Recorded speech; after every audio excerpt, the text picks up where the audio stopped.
네, 시작하도록 하겠습니다. 예, 안녕하세요. 이번 자담의 사회를 맡은 포트투마루 대표 김동환입니다. 네, 오늘 자담에는 생성형 AI 특이점이 올 것인가를 주제로 진행을 하려고 합니다.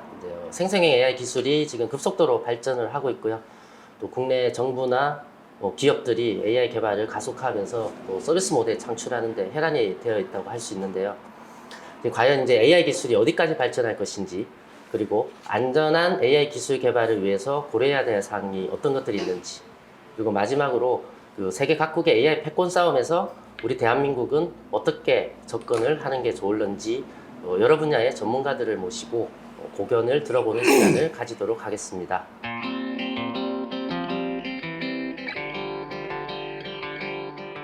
우선 토론에 참석하신 분들 한 분씩 자기소개를 부탁드리도록 하겠습니다. 아무래도 이게 주제가 주제니만큼 또 다 AI 전문가 분들이시고요. 그래서 주로 이제 어떤 분야 쪽에서 이렇게 보고 계시는지 중심으로 말씀을 해주시면 좋을 것 같습니다. 저는 상명대에서 근무하고 있고 철학을 담당하고 있습니다. 상당히 기술 쪽과는 좀 거리가 먼 사람인데요. 예, 이름이 이청호입니다. 저는 인공지능의 이제 윤리적인 차원에서 연구나 프로젝트를 지속해 오고 있었습니다. 건국대학교 컴퓨터공학부 교수로 있고요. 대외적인 활동 한두 가지만 말씀드리면 재작년까지 국가과학기술자문위원회 밑에 전문위원회라고 있어요. ICT 융합전문위원회 위원장을 맡고 있었고요. 한편으로는 이제 오픈소스 소프트웨어 재단이라고 있는데 활동은 많이 못하고 있지만은 그쪽에 이사장도 맡고 있습니다. 그래서 오픈소스 소프트웨어 쪽으로 계속해서 활동을 조금이나마 하고 있는데 최근 들어서 또 오픈소스 AI가 굉장히 중요한 이슈로 대두되고 있어서 그쪽 면을 굉장히 유심히 요즘에 들여다보고 있습니다. 네, 이상입니다. 저는 서울교육대학교에서 근무하고 있는 김봉재입니다. 윤리와 그다음에 인공지능 인문융합대학원에서 이렇게 강의를 하고 있고요. 그다음에 AI 가치 판단 디자인 연구센터를 지금 맡고 있습니다. 그래서 제 주된 관심은 인공지능의 가치 판단에 관해서 관심을 가지고 있고요. 주로 기술적으로 접근하는 것은 텍스트 마이닝, 텍스트 분석을 통한 가치 모델을 이렇게 개발하는 데 관심을 갖고 있습니다. 저는 법무법인 원의 인공지능 대응팀의 간사를 맡고 있는 오정익 변호사입니다. 제가 한 코로나 막 시작됐을 때 제 관련 지인분이 리걸테크 변호사신데 리걸테크를 이제 운영하는 대표이셔가지고 그분하고 친분이 있다고 보니까는 법률가들이 원래 좀 느립니다, 이 변화에. 근데 이거 앞으로 오면 상당한 변화가 있겠다라는 생각을 가지고 이제 아마 인공지능 대응팀이라는 로펌에서 그 팀 이름을 그렇게 지은 거는 거의 최초였던 것 같아요. 그래서 그렇게 해서 해오고 있고요. 최근에는 과기부의 인공지능 법제장비단 소속돼서 잠깐 연구 쓰고, 최근에는 EU 인공지능 법안이 이제 최종 승인만 남겨두고 있어서 또 작업반 이제 미아 쪽에 들어가서 또 하고 있습니다. 법제정비 쪽을 좀 하고 있어서 이제 다른 부분들하고 많이 이렇게 잘 나누면 좋은 많은 가르침을 얻고 갈 수 있을 것 같습니다. 감사합니다. 예, 저는 카이스트의 명예교수라고 되어 있는 김진영입니다. 명예교수란 얘기는 은퇴했다는 뜻이에요. 떠난 지가 한 10년이 넘었네요. 굉장히 오랜 시간 전에 떠났는데, 그 후에 워낙 인공지능이 빨리 발전을 하니까 관심을 갖고 공부하고 있다고 앉았는데 잘 쫓아가기가 굉장히 힘드네요. 오늘도 좀 배워볼까 하고 나왔습니다. 안녕하세요. 저 경희대학교의 이경전입니다. 저는 인공지능을 주로 응용하는 그런 연구를 많이 하고 있고요. 저희 연구실 이름이 AI 비즈니스 모델 랩이니까 AI와 비즈니스 모델을 같이 연구하는 그런 쪽이라고 보시면 되겠습니다. 네, 그러면 첫 번째 주제로 한번 들어가 보겠습니다. 첫 번째 주제는 이제 AI 기술 발전에 관련된 부분입니다. 일종의 이제 특이점이라고 하는 싱글레리티라고 할 수 있는데요. 지금 김진영 교수님도 말씀하신 것처럼 지금 생성형 AI 기술이 사실 무서울 정도로 빠르게 발전을 하고 있습니다. 지금 최근 1, 2주 사이만 하더라도 오픈 AI에서 텍스트로 이제 영상을 생성하는 모델인 소라를 출시를 했고요. 또 지난주에 구글도 제미나이 1.5하고 젬마 그리고 스테이블 디퓨전 또 버전 3를 출시를 했는데요. 이렇게 그 인공지능이 이제 비약적으로 발전해서 인간의 이제 지적 능력을 넘어서는 기점이라고 하는 일종의 이제 싱글리티, 이 특이점이 올 것인지, 온다면은 언제쯤 올 것인가, 그리고 또 왜 그렇게 생각하시는지, 뭐 다양한 관점에서 얘기를 나눠볼 수 있을 것 같습니다. 그래서 뭐 아무래도 좀 기술적인 부분이기도 하니까 김진영 교수님께서 먼저 한번 말씀해 주시면 어떨까 싶습니다. 우리가 이제 뭐 특이점을 얘기할 때 나이 드신 학자들이 주로 이 범용 어떤 목적을 위해서 사람보다 더 잘하는 인공지능, 그러니까 이것저것 다 잘하는 인공지능, 그것이 가능한 거냐, 이런 식으로 이제 특이점을 정의를 했고, 뭐 일부 또 학자들은 뭐 지구상에 있는 모든 뭐 인류가 갖고 있는 지능의 총합과 뭐 기계 지능의 합이 뭐 기계가 더 증가하는 뭐 이런 식의 정의도 있기 때문에 굉장히 애매한데, 하여간 그냥 이해하기는, 일반 사람들이 그냥 이해하기는 굉장히 잘하는 인공지능, 일 잘하는 인공지능, 그것이 나타날 것이냐. 그래서 그런 식으로 질문하면은 뭐 당장 지금 하는 것이 사람보다 잘 못한다 하더라도 뭐 언젠가는 이거 잘하는 인공지능 나타날 거다라는 거에 대해서는 뭐 과학적으로 모순이 없어요, 그죠? 뭐 지금은 못하지만 언젠가 나타날 거다라고 주장하면은 그거는 모순이 하나도 없는 거예요. 그리고 저는 지금도 보면은 뭐 인공지능이 잘하는 것이 굉장히 많잖아요. 그래서 그런 것들이 점점 많아져서 나중에는 대부분의 업무가 기계가 훨씬 잘하네? 라는 그런 세상은 뭐 곧 올 거다. 뭐 좀 그렇게 생각합니다. 근데 어떻게 보면 이제 지금 말씀하신 건 일종의 이제 분야별로 봤을 때 스페셜리스트죠.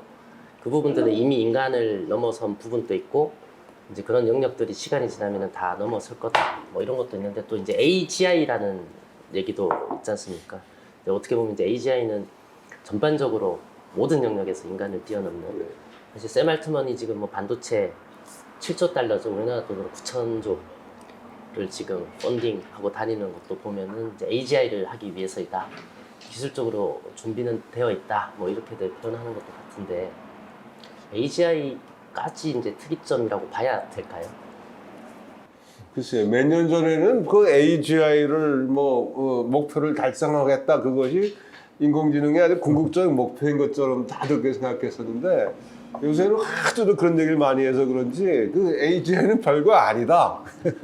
그 다음에 SI, 슈퍼 인텔리전스가 또 있다. 뭐 이런 식의 용어들을 계속 내고 있는데, 글쎄요, 그걸 언론이나 이런 사람들, 얘기하기 좋아하는 사람들이 하는 거고, 한글 하는 사람들은 그거 AGI라고 이름을 붙이던 어떤 이름을 붙이든 간에 범용으로 이것도 잘하고 저것도 잘하고 그러는 인공지능을 만드는 거는 상당히 어렵지 않을까 이렇게 생각을 하고 있는데, 저 개인적으로는 하여간 요즘에 나타나는 챗GPT 같은 걸 보면은 한 10년, 20년 전보다 굉장히 일반화가 돼 있거든요. 그래서 이런 식으로 계속 발전하면은 진짜 웬만한 사람보다는 좀 범용성 있는 그런 것도 곧 나타나겠구나, 이런 생각이 들더라고요.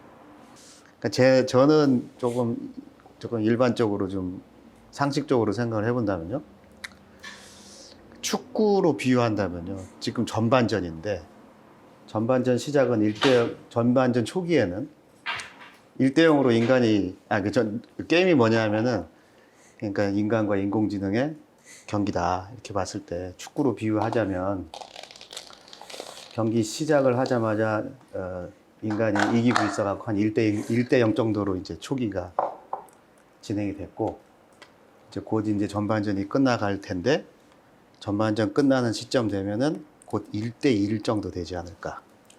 그러니까 지금은 이제 범용이든 얼마나 많은 것을 누가 더 잘하느냐는 것을 놓고 볼 때는 아직은 인간이 잘하는 부분이 좀 더 있다. 그렇지만은 많은 부분들을 인간을 따라잡을 거고 해서 놓고 보면 한 1대1 정도로 전반전을 끝낼 것 같다. 근데 곧 이제 후반전이 시작되면 후반전을 예측하자면은 후반전 지나서 조금 지나면은 2대1 정도 되지 않을까. AI가 2로 되는. 그래서 많은 부분이 인간을 대체하는 부분으로 해서 한 2대1 정도 되지 않을까. 근데 조금 더 지나면, 그걸 놓고 본다면 조금 더 지나면은 인간이 여러 면에서 특히 이제 제너럴 인텔리전스까지 추월을 하거나 동등한 기능까지 올라온다면은 한 머지않아 한 10년 정도 지나면 한 3대1 정도 되지 않을까. 이렇게 좀 생각은 됩니다. 근데 한편으로는 그게 과연 필요할까는 거는 좀 의문이 있습니다. AGI를 만들어서 어디다 쓸 건지는 좀 고민을 해봐야 될 것 같습니다. 그래서 꼭 AGI가 우리 사회에 꼭 필요한 거냐. 오히려 내로한 인공지능이 더 산업적으로 필요하지 AGI라는 것이 우리 인류에게 꼭 필요할까? 그거는 굳이 3대1까지 가야 되느냐 하는 거에 있어서는 저는 좀 퀘스천이 있습니다. 기술적인 측면에서 보면은 어쨌건 사실 10년 내면은 상당히 단기간이지 않습니까? 빠른 시일 내에 이제 인간의 지적 수준에 육박하는 수준으로 발전을 할 것이라고 보시는. 네. 저는 이제 말씀드리면 아무래도 이 철학 담당 교수님도 계신데 사실 이 질문을 들었을 때 제가 제일 먼저 든 거는 여기 이제 패널에 계신 분들 중 누가 지능이 제일 뛰어납니까? 라고 물어보면 그 답할 수 없거든요. 왜냐하면 지능을 어떻게 볼 것인가? 그러니까 어느 분야에 있어서의 지능으로 볼 것인가?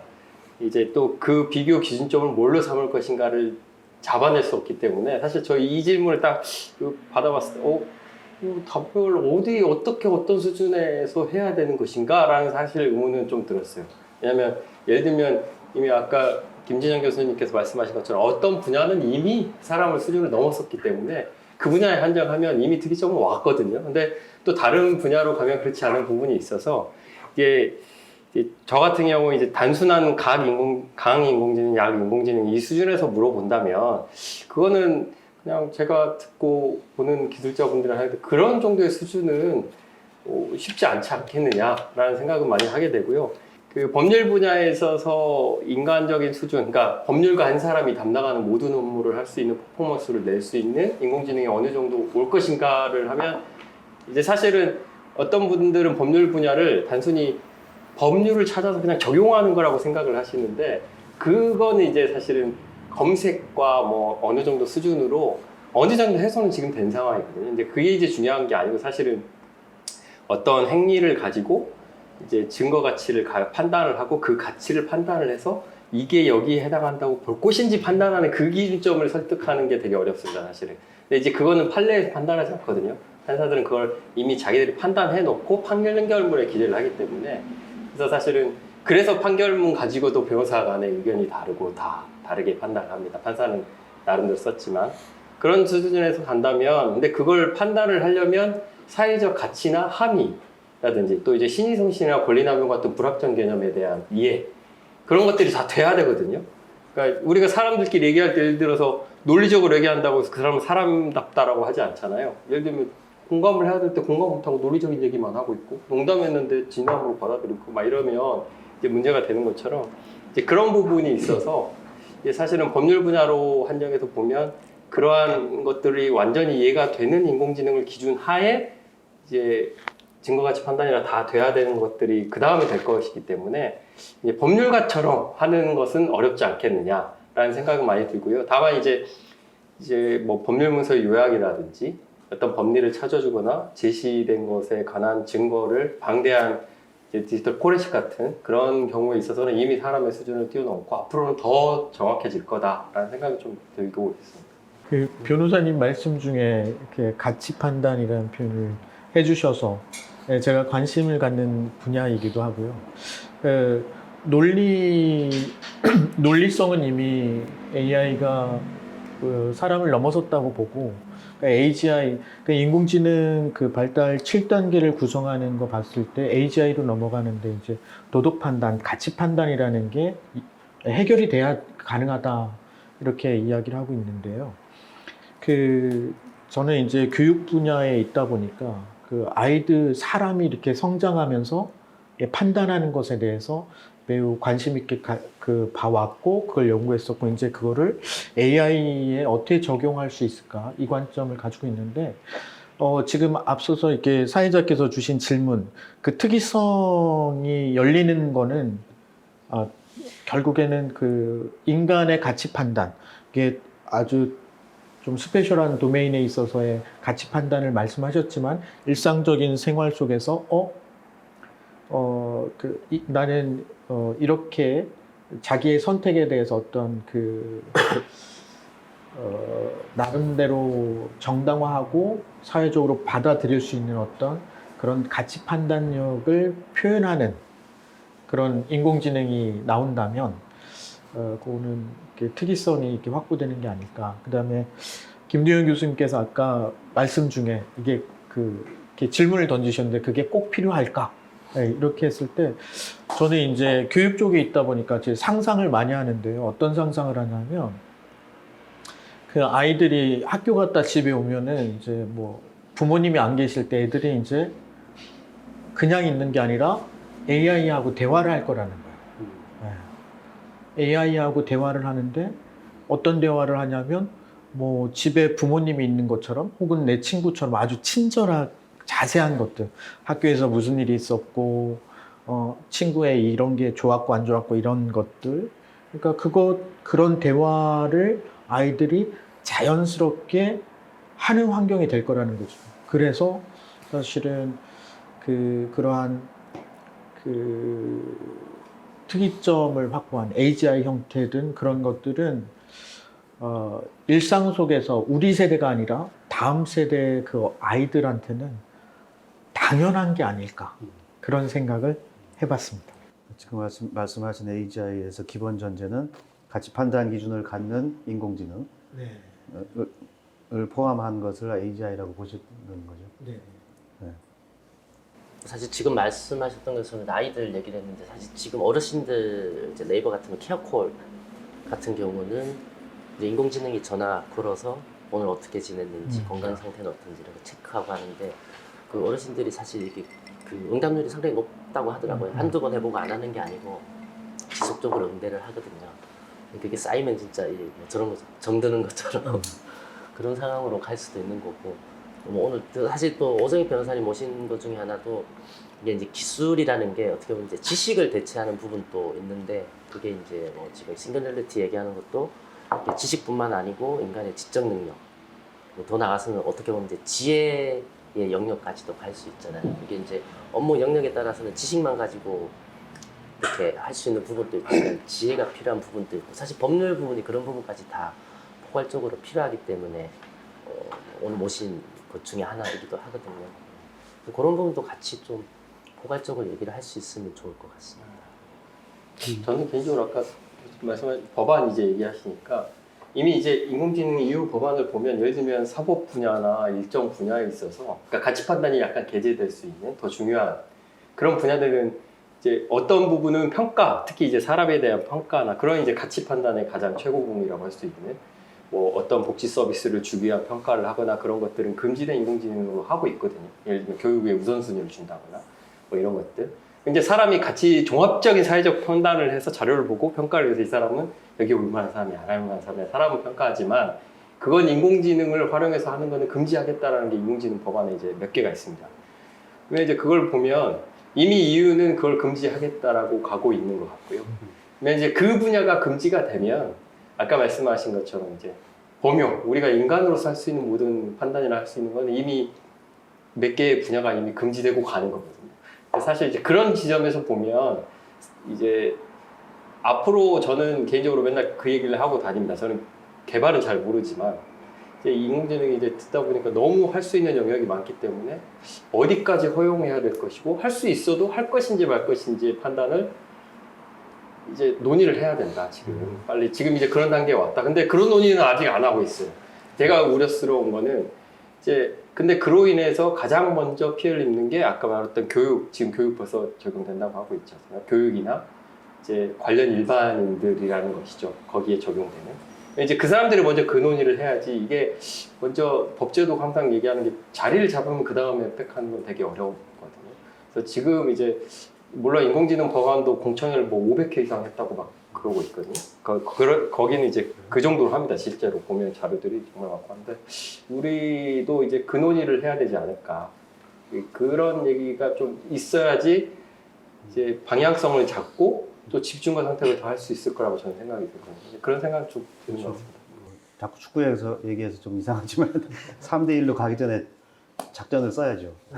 근데 저는 축구 얘기가 잘못됐다고 보는 건데 그러니까 어디서 UFO가 날라와서 어떤 네. 개체가 하나 떨어졌는데 네. 얘가 지금 우리보다는 그 못하는데 점점 얘가 우리를 이길 거냐 이렇게 보는 건 잘못된 것 같거든요. 그러니까 그냥 스마트폰이 우리보다 똑똑하냐 이런 걸 자꾸 얘기를 하는 거랑 똑같은 거거든요. 그러니까 우리가 사람이 그냥 그 이용하는 도구인데 얘 혼자 있는 도구와 나와의 대결이 아니라 그 축구를 이 도구랑 나랑 축구를 하는 게 아니라 이 도구를 갖고 있는 사람과 또 다른 도구를 갖고 있는 사람과의 축구인데 그러니까 그걸 좀 잘못 보고 있는 것 같아요. 만약 목성탈출처럼 뭐 어떤 개체가 지구에 떨어져서 얘네가 점점 진화하고 있다.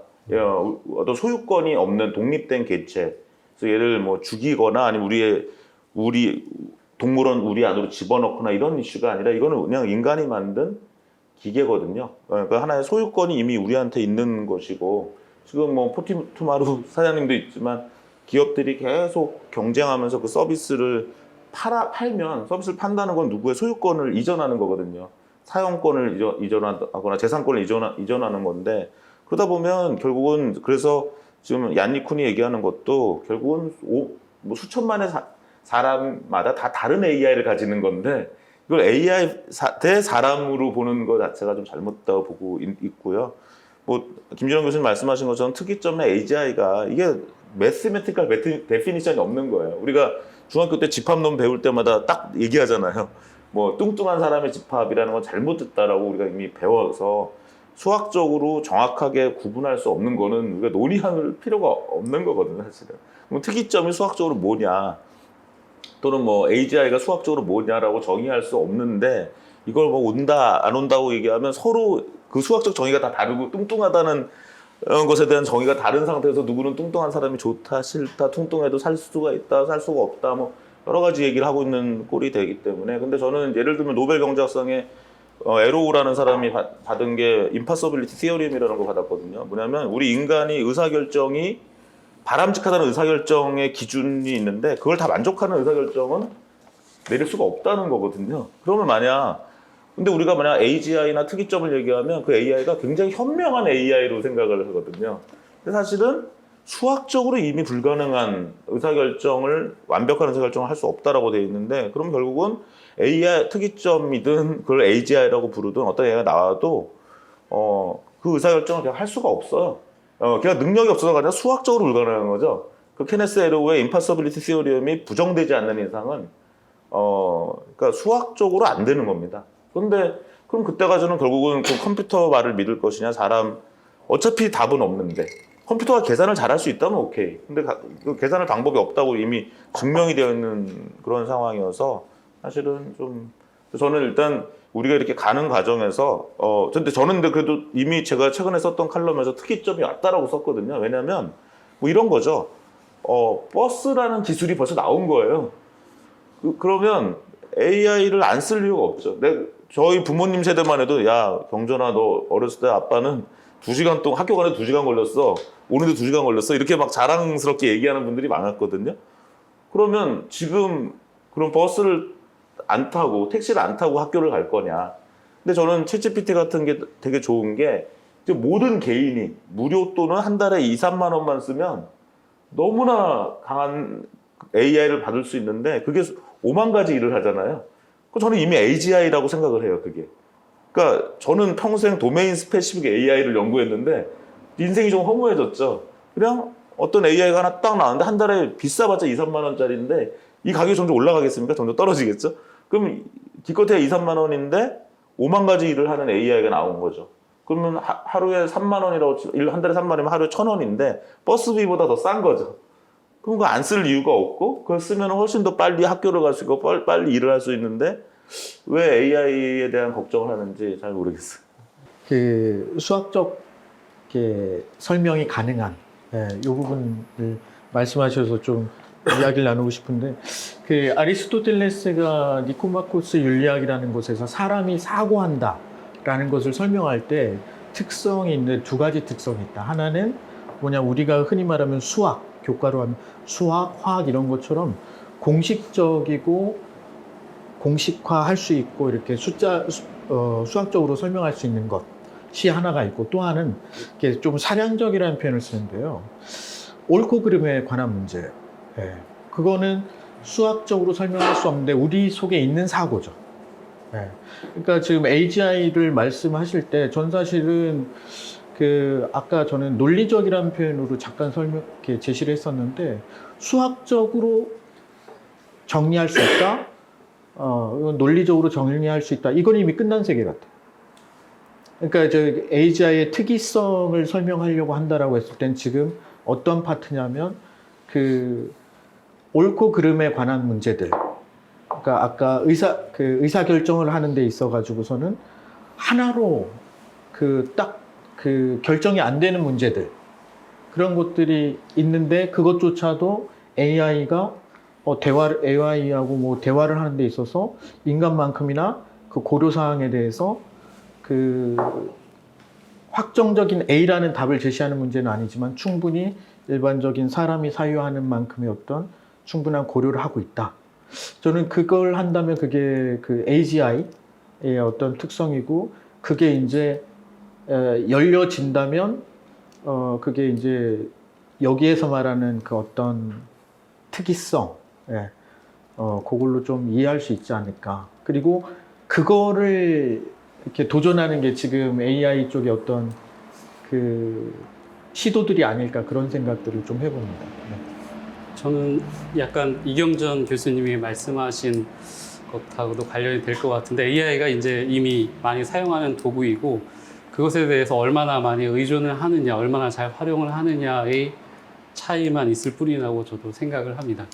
그래서 그 인공지능이 뭐 일반 지능이나 뭐 초지능이나 이런 그런 기준으로 우리가 얘기를 하기보다는 얼마나 우리의 삶에 영향을 많이 미치고 인간이 얼마나 의존을 하고 또 얼마나 활용을 하는지의 문제가 더 앞으로 중요하다고 생각합니다. 아마 여기 계신 모든 분들이 뭐 어떤 특정한 목적이나 뭐 뭔가를 이루기 위해서 인공지능과 인간을 비교를 한다면 언젠가는 인공지능이 지금은 뒤떨어지더라도 언젠가는 기술이 발달을 하면 다 따라잡을 거라는 데는 다 동의를 하실 거라고 생각을 하고 그리고 이제 김도영 교수님 말씀하신 것처럼 그런 일반 지능을 갖고 있는 인공지능이 과연 필요한가 또 변호사님 말씀하신 것처럼 오 변호사님 말씀하신 것처럼 그런 것을 어떻게 어떤 분야에 어떤 정도만큼 그것을 개발해야 되는지에 대한 선택과 집중의 문제가 계속 공존하고 있다고 생각을 합니다. 그래서 그런 측면에서 인공지능은 이미 뭐 특이점을 논하는 것도 중요한 문제일 수는 있지만 우리가 어떻게 얼마나 잘 활용을 하고 또 통제가 필요하다면 어떻게 통제라는 표현이 좀 너무 부정적이라면 어떻게 잘 공존을 인간과 할 수 있을까의 문제에 좀 더 초점을 맞추는 게 좋다라고 생각을 합니다. AGI 관련해서 그 정의가 저는 그렇게 생각해요. 그 최근에 소라가 발표되면서 물리 법칙을 배웠다. 이 얘기가 저한테 상당히 인상 깊게 들렸거든요. 그러니까 우리 인간들은 대부분 자라나면서 많은 법칙들을 스스로 터득하고 있어요. 물리 법칙뿐만 아니라 뭐 사회 법칙, 무슨 법칙, 여러 가지 법칙들을 나름대로 통합적으로 파악을 하고 있거든요. 그거는 이제 설명하려도 잘 못해요. 이미 내재화됐기 때문에. 그런 상태로 가야지만 AGI가 아닐까. 그래서 인간이 설명도 잘 하기 어려운 내재화된 법칙들을 AGI도 소유할 수 있게 된다면은 그걸 사용하는 팀이 이기겠죠. 이경현 교수님이 축구 경기에 대한 설명을 제가 자세히 안 해갖고 조금 오해하신 것 같은데. 그래서 저는 AI와 축구, AI와 AI를 한국 사람과의 축구가 아니라 그러니까. 사람은 이미 AI를 들고 아니, 있잖아요. 그러니까 제 얘기는 AI를 들고 있는 사람과 AI를 들고 있는 사람의 축구라는 거죠. 왜 그렇게 네, 보고 저는 그렇게 네, 설명한 네, 게 네. 아니고 네, AGI를 사용하는 A팀이 있고 네. AGI를 사용하는 본연의 인간만으로 꾸린 팀이 있을 경우 네? 어디랑 어디요?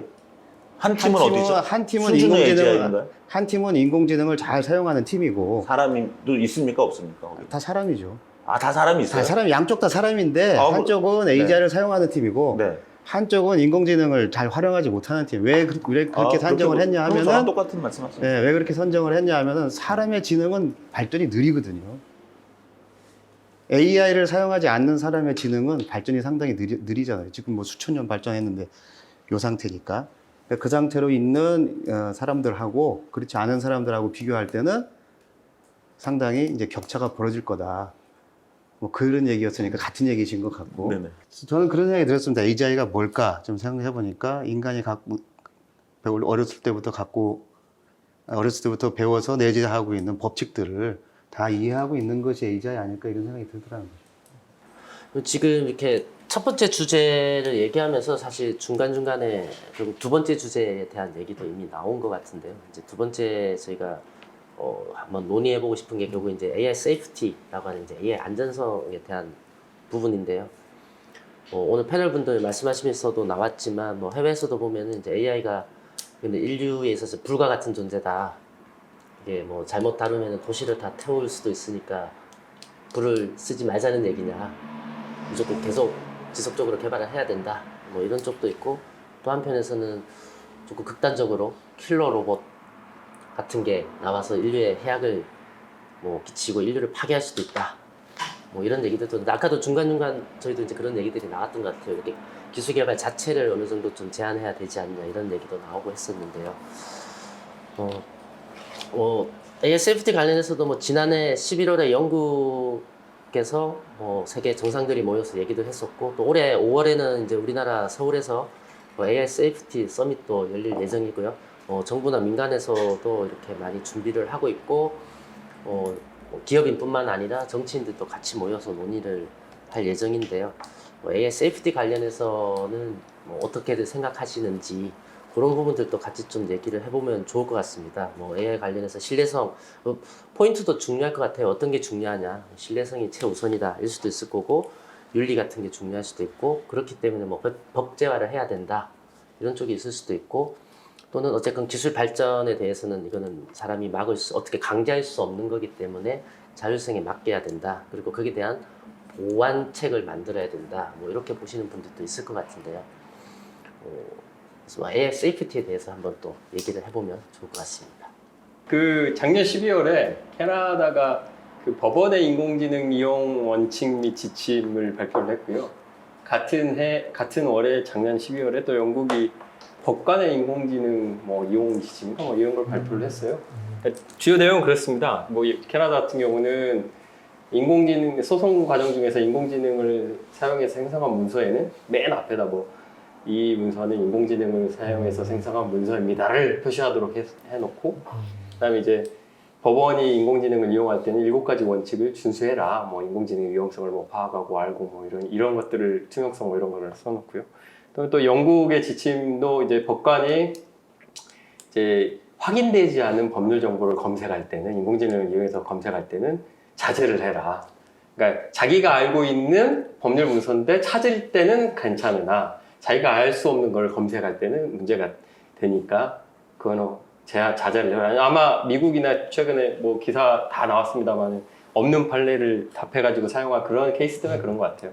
이제 그런 얘기, 법률 분석할 때도 자제를 해라, 뭐 이런 지침들인데, 사법 분야라는 게 이제 사법 조치라는 게 최우 수단성이기도 하고, 또 인간의 권리 관계에 중요한 영향을 미치는 부분도 있고, 근데 이제 그에 반해서 아직 현재 기준에서는 인공지능의 한계점, 뭐 오류나 뭐 할루시네이션이나 뭐 이런 것들이 있기 때문에 이제 그게 어느 정도 습득이 되거나 확인이 되지 않은 상황에서 쓰이는 것은 되게 위험하다라는 게 아마 기존 기조에 있는 것 같습니다. 캐나다가 저희보다 훨씬 인공지능이 빨리 된 나라임에도 불구하고 그래서 이제 그런 얘기들이 나오고 있고 저도 이제 그런 전체적인 취지에는 동의를 하는 바입니다. 왜냐하면 아까 말씀드린 이유로 그리고 이제 제가 서두에서도 얘기하면서 말씀을 드렸습니다만 사실 법률 가치는 이제 김봉주 교수님이 이제 얘기를 하셨지만 사실 저는 이거는 특수 분야라기보다 사실 법률 분야에 대해서 인공지능이 개입이 되기 위해서는 일반 범용이라고 하는 뭐 물론 개념이 불확실합니다만은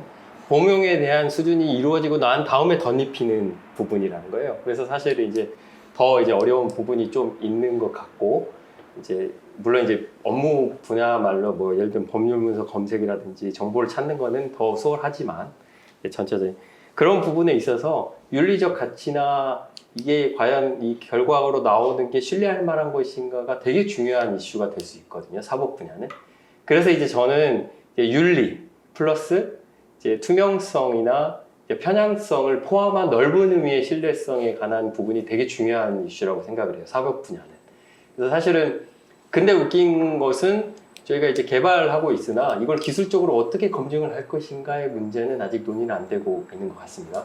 저희가 최근에 뭐 트레인이라고 해가지고 신뢰성 평가와 관련된 시포지엄도 하고 있습니다만은 아직까지는 그런 신뢰성에 관한 기술적으로 개발을 어떻게 할 것인가 아까 교수님도 그런 부분을 얘기하셨던 것처럼 기술적으로 어떻게 평가를 할 것인가 어느 정도가 안전하다고 이 사법 분야에서는 안전하다고 할 것인가가 아직 평가가 다 되지 않고 있어서 그거는 근데 저희가 해보면 기업 쪽에서는 전혀 관심이 없거든요. 왜냐하면 만들어지는 순간 이게 안전해야 되는지 신뢰성이 있는지를 판단하기 때문에 부담으로 작용해서 기업이 투자해서 그걸 같이 그런 부분을 개발할 수는 없는 것 같습니다. 그러면 그 부분을 좀 국가 차원에서 개발을 주도를 하고 안내를 해서 그 개발이 잘못된 방향으로 가지 않도록 그러니까 애초에 나왔는데 못 쓰는 경우가 있지 않습니까? 예전에 뭐 이루다가 최초에 나와서 잘못된 것처럼 이제 그런 시행착오를 겪지 않도록 할 부분이 있는 것 같고 다만 법제화는 서두르면 안 되는 것 같아요. 저는 개인적으로 그렇게 생각합니다. 왜냐하면 법제화라는 게 한번 굳어지거나 되면 지금 상황에서는 사실 규율로 작용할 가능성이 상당히 높거든요. 제가 법률가의 경험상. 근데 지금 이 시장은 우리나라만을 시장으로 하는 게 아니기 때문에 기본적으로 전 세계를 시장으로 하는 거기 때문에 우리나라가 규제를 만들어 놓고 하면 우리나라 기업의 규제 영향으로 오히려 더 그 규제를 받지 않은 외국 기업은 상대적으로 더 많이 발전하고 그러면 결국 시장에 들어오거든요. 외국 기업은. 이제 그런 문제 때문에 법제화보다는 제가 봤을 때는 가이드라인이나 지침성 법규적 효력은 없으나 안내를 해줄 수 있는 수준으로 외국 법제 수준을 방향성을 보면서 따라가는 게 맞지 않냐라는 게 저는 기본적으로 개인적인 생각입니다. 예. 또 기술 관점에서는 어떻게 보실까요? 예를 들어서 이렇게 일부 부작용이나 시행착오를 겪더라도 그래도 지속적으로 기술 개발에 경주를 해야 그런 부분들도 좀 극복되고 더 좋은 기술이 나온다고도 볼 수 있을 것 같거든요. 김진행 교수님은 혹시 어떻게 보시는가요? 글쎄요, 저 이 안전성에 대한해서는 저는 규제가 좀 강해도 문제 없다고 생각해요.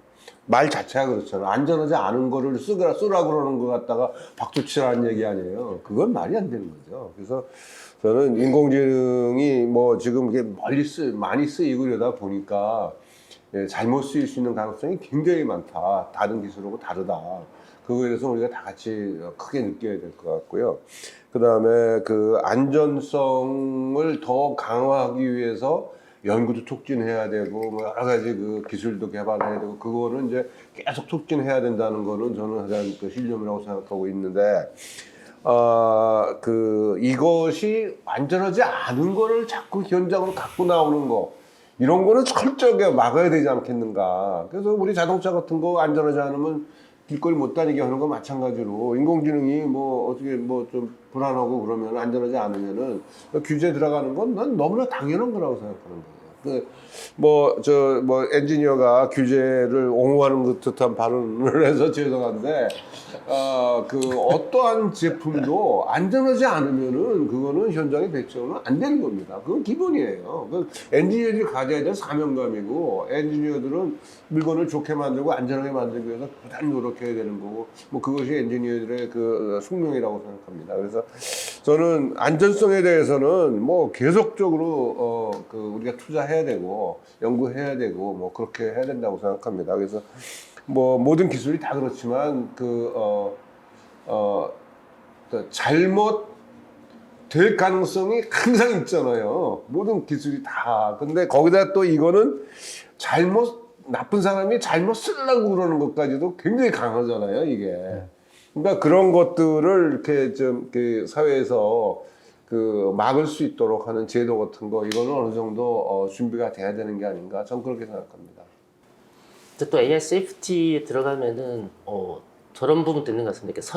규제라는 표현이 좀 그럴 수 있지만 선규제냐 아니면은 기술 개발을 계속 촉진하고 후 보완이냐 이런 부분들에 대한 논란도 많은 것 같거든요. 안전하자는 걸 배치하자는 거는 반대해야죠. 근데 연구를 해라, 그건 당연히 해야지.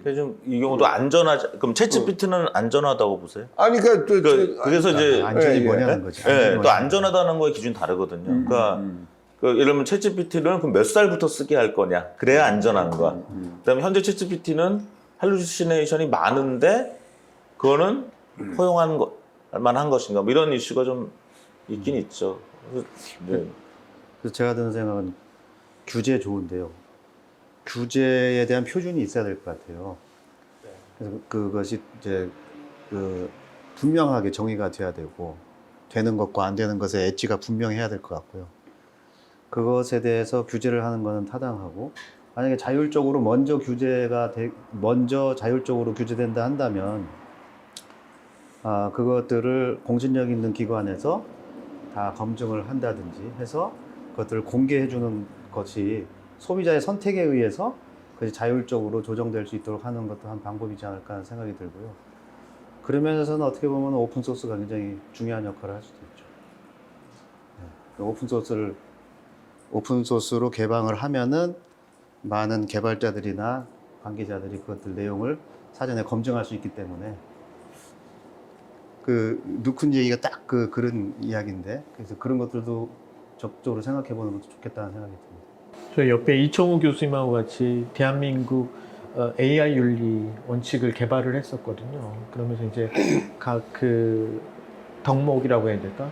이 논의하다 이제 안전성에 관한 이야기를 하다가 그래서 확장해서 논의된 게 뭐였냐면 우리가 가정에서 냉장고에 보면 에너지 효율 등급 이런 거 있지 않습니까? 그런 것처럼 그러니까 이 대화형 예를 들어서 챗봇이 있다라고 했을 때 이 대화형 이 챗봇은 국가 기준으로 봤을 때 3등급 수준. 그러니까 성인 뭐 어느 정도 수준이 있는 사람이 쓴 데는 적합하지만 뭐 청소년 이하에서는 권장하지 않는다.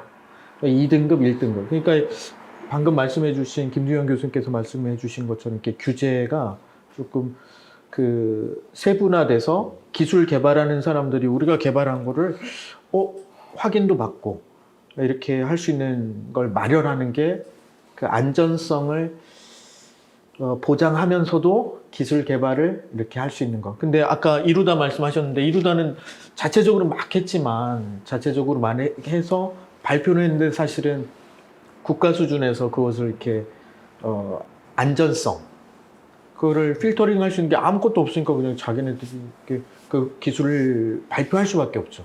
근데 하자마자 이제 또 어려움을 처했는데 그러니까 선의자분께서 말씀하신 기술 개발은 계속해야 되죠.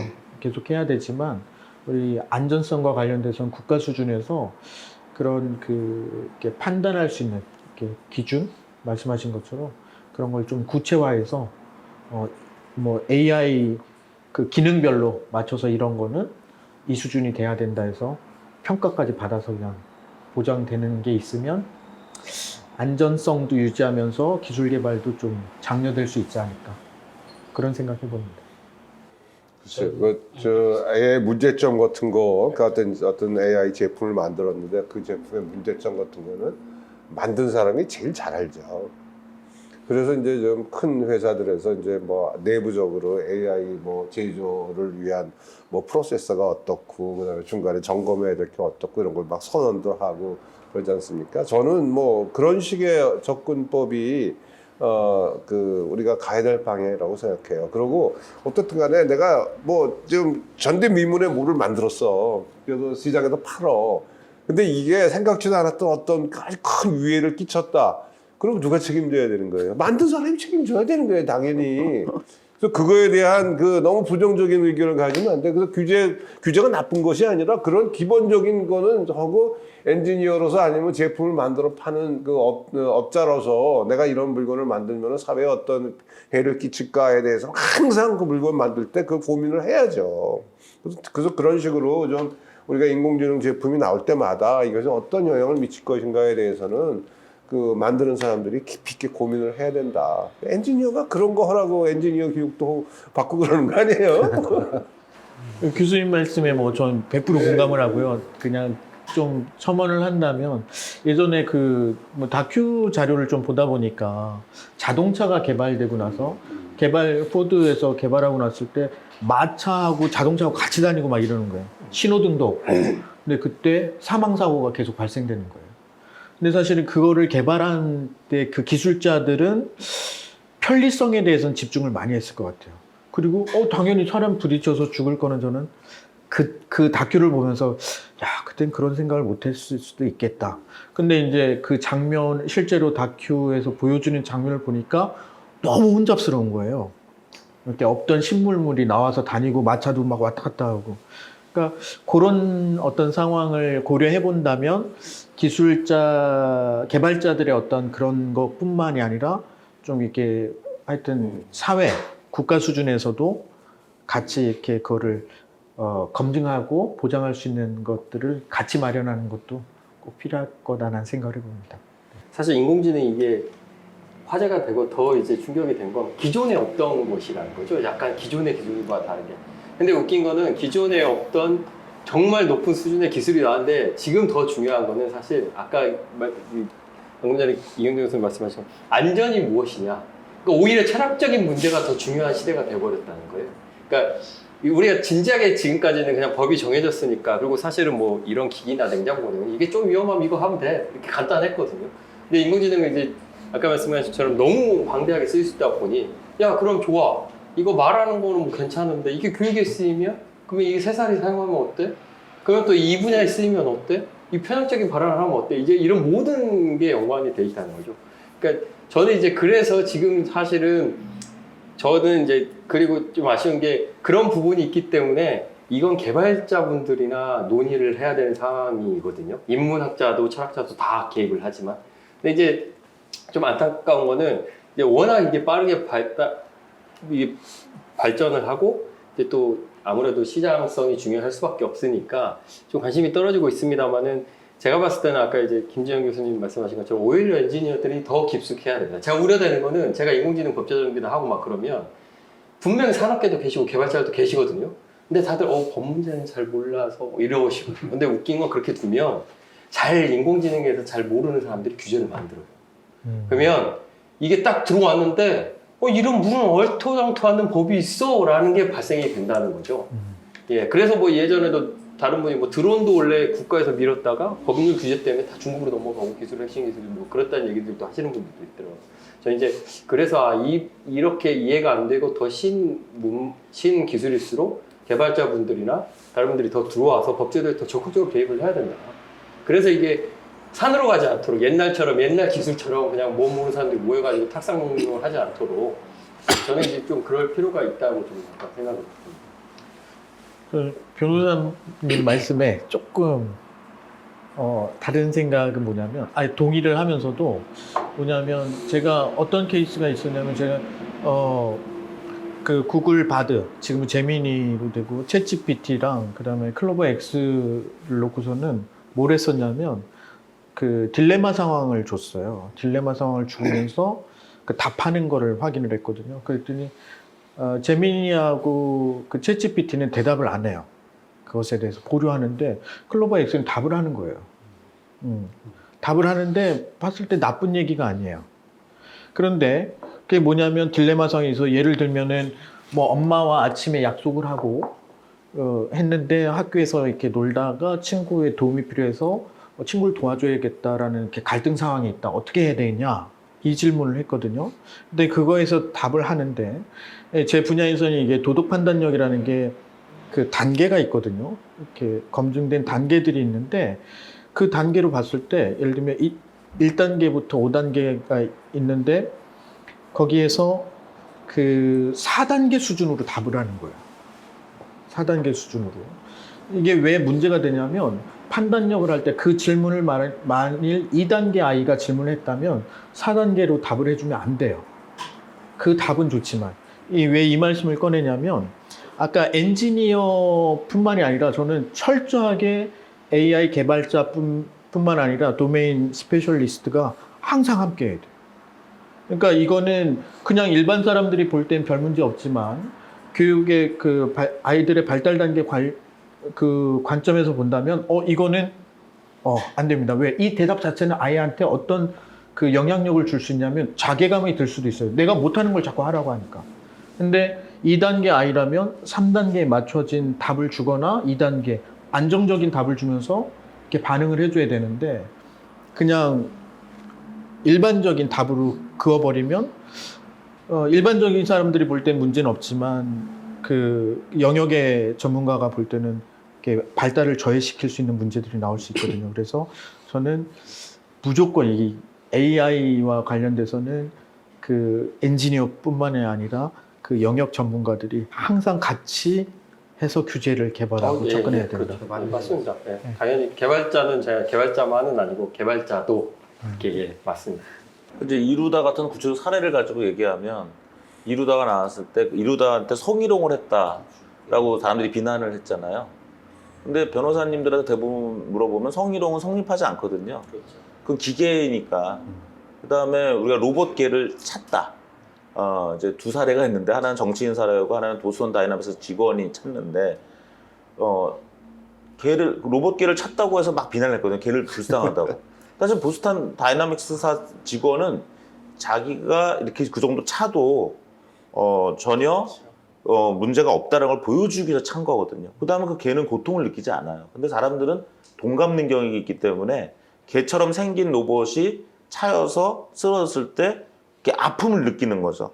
그리고 거기에 윤리적 판단을 기대하는 그런 착각. 그러니까 착각이거든요. 그 다음에 우리나라 어느 정치인이 또 로봇을 이렇게 뒤집었는데 이제 그걸 가지고 또 이제 뭐 인성이 어떻다는 얘기도 했었고 뭐 여러 가지 있는데 예를 들면 조금 보기에 좀 거슬리긴 했지만 그분은 이제 그걸 테스트하려고 했다는 거고 또 최근에도 이제 무인 택시 샌프란시스코 무인 택시에다가 이제 막 화염병을 던지고 막 부시는 그런 일이 일어났는데 그것도 이제 일종의 적개심을 AI 자동차한테 한 건데 사실 남의 재산이거든요.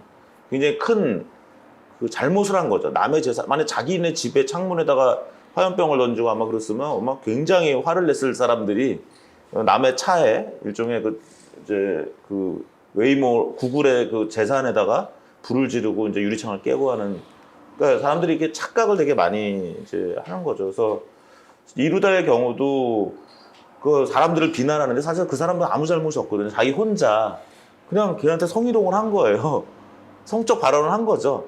그럼 그건 기계이기 때문에 성희롱을 느끼지 않았는데 제가 그걸 가지고 뭐 온라인에서 사람들과 이제 디베이트를 하면 되게 저를 이제 나쁜 사람 취급하는 거예요. 그 마치 왜 걔를 찾느냐. 근데 저는 로봇계를 차면 안 되죠. 왜냐하면 그 보스턴 다이내믹스 회사의 걔니까. 물론 거기서 만약 한번 차보세요. 테스트 해보세요. 허락을 그 주인 소유권자의 허락을 받았다면 제가 차도 되지만 제가 심하게 차서 그걸 손상을 일으켰으면 제가 보상을 해야 되는 거죠. 하지만 그 로봇 개한테는 저는 아무 잘못한 게 없어요. 윤리적으로. 근데 이제 우리가 요즘도 보면 동물권도 막 확대되다 보면 나중에는 이제 사람들이 그래서 이제 이루다 사건이 되게 저는 재밌는 사건인데 되게 이루다에서 성희롱을 한 그 장면을 캡처해가지고 이제 뭐 DC 인사이드나 이런 데 막 올리는 갤러리가 있잖아요. 이루다 갤러리. 그거는 이제 불법이라고 저는 봤어요. 그건 윤리적으로도 맞지 않고. 왜냐면 그걸 보는 사람한테 어떤 성적 모욕감을 주기 때문에. 근데 집에서 혼자 그렇게 하고 있는 거는 전혀 문제가 안 된다. 근데 이제 제가 그렇게 써도 또 그거에 대해서 굉장히 이제 안 좋은 감정을 가지시는 분들이 많더라고요. 그래서 저는 그래서 착각의 문제가 되게 심하다. 그래서 챗GPT에도 보면 요즘 저 모바일 버전 지금 확인해 보니까 여기는 그게 안 나오죠. PC 버전은 맨 밑에 나오죠. 맞아. 예? 챗GPT는 실수를 할 수 있습니다. 여기도 네, 이게 너무 좋아. 저는 그래서 그게 너무 좋아요. 그러니까 그거는 뭐냐면 계속 디스클레이머해서 사람들이 이제 잘못 믿지 않도록. 그러니까 의존의 문제. 그다음에 저는 이제 챗봇 같은 경우에는 저는 사람이 아닙니다라는 걸 계속 디스플레이해야 된다고 봐요.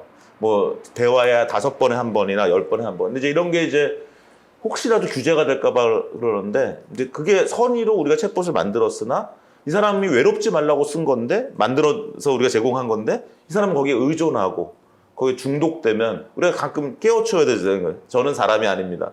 예, 자꾸 사람이 아닙니다라고 계속 이렇게 얘기를 하면 좋을 것 같고요. 그래서 이제 샘 알트만이 최근에 월드 거버넌 서밋에서 얘기한 것도 뭐냐면 악의가 있는 AI 개발자나 이런 것은 샘 알트만의 고민이 아니더라고요. 우리 다 선의가 있어. 다 선의가 있어서 만들었는데 그 결과로 나쁜 결과가 나올까봐. 그래서 샘 알트만이 열심히 사이언스 픽션도, 그 사이언스 픽션에서 굉장히 우리가 뭐 나쁜 의도를 가진 사람이 로봇을 사용하고 뭐 이런 것들은 사실 쉬운 문제죠. 근데 중요한 건 우리는 다 선의를 가지고 시장 경제에서 좋은 제품을 만들려고 했는데 그것이 나쁜 결과를 이제 낳는. 예를 들면 소셜 미디어에 대한 비판도 되게 심하잖아요. 소셜 미디어로 청소년들이 뭐 자살이 늘어났다.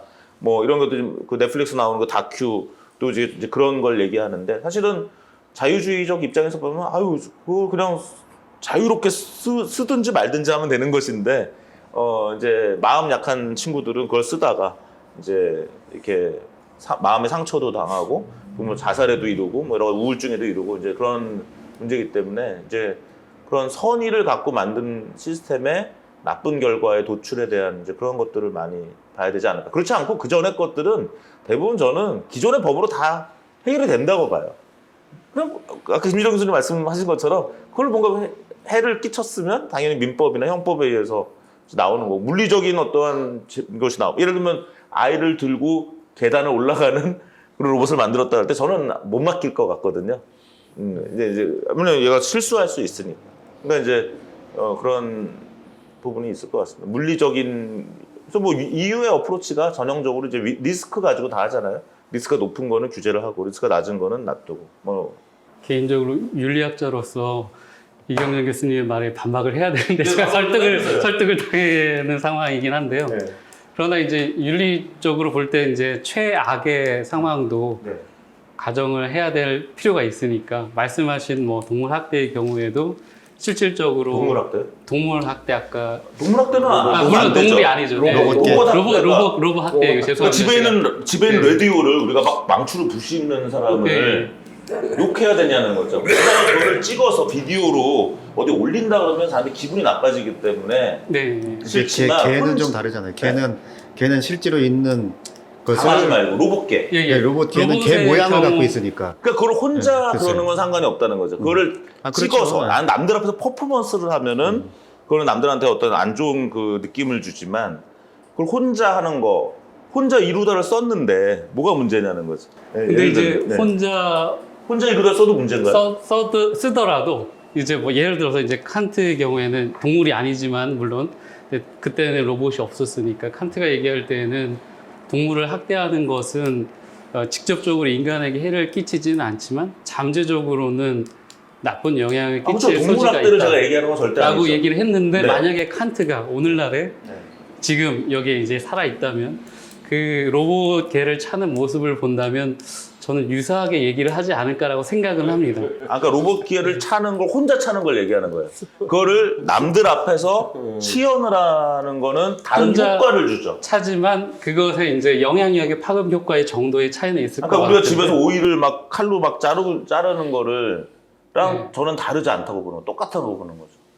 근데 만약 우리가 오이를 막 난도질하는 모습을 막 영상으로 공개, 그건 약간 사람들한테 뭔가 공격성을 보여주기 때문에 안 되겠지만, 그러니까 저는 개인의 사생활이나 개인의 퍼스널 유즈, 개인의 사적인 사용이라는 것에 대해서 윤리적 잣대를 들이대는 것은 오히려 더 비윤리적이라고 보는 거죠. AI 챗봇을 혼자 쓰다가 그래서 실제로 그런 뭐 애플 시리 때부터 소송이 있었거든요. 뭐냐면 우리가 콜센터 직원에서 화냈을 때 막 욕하고 그러잖아요.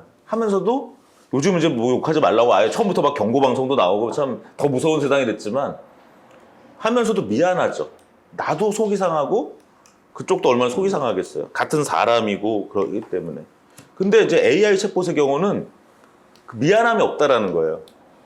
그래서 결국 AI 챗봇은 전혀 피해를 당하지 않습니다. 사실 아까 똑같지만 그냥 오이나 마찬가지예요. 네, 제가 근데 볼 때는- 중요한 거는 그 언어 폭력을 하는 사람이 피해를 당하는 거죠. 그래서 실제로 집단 소송이 일어났다고 애플 시리에 보면 나와 있어요. 그러니까 사람들 소송한 거. 왜냐면 시리한테 막 욕을 하는 거예요. 그럼 욕을 하면 시리는 아무런 해를 입지 않았어요. 근데 사용자의 인격만 피폐해지는 거죠.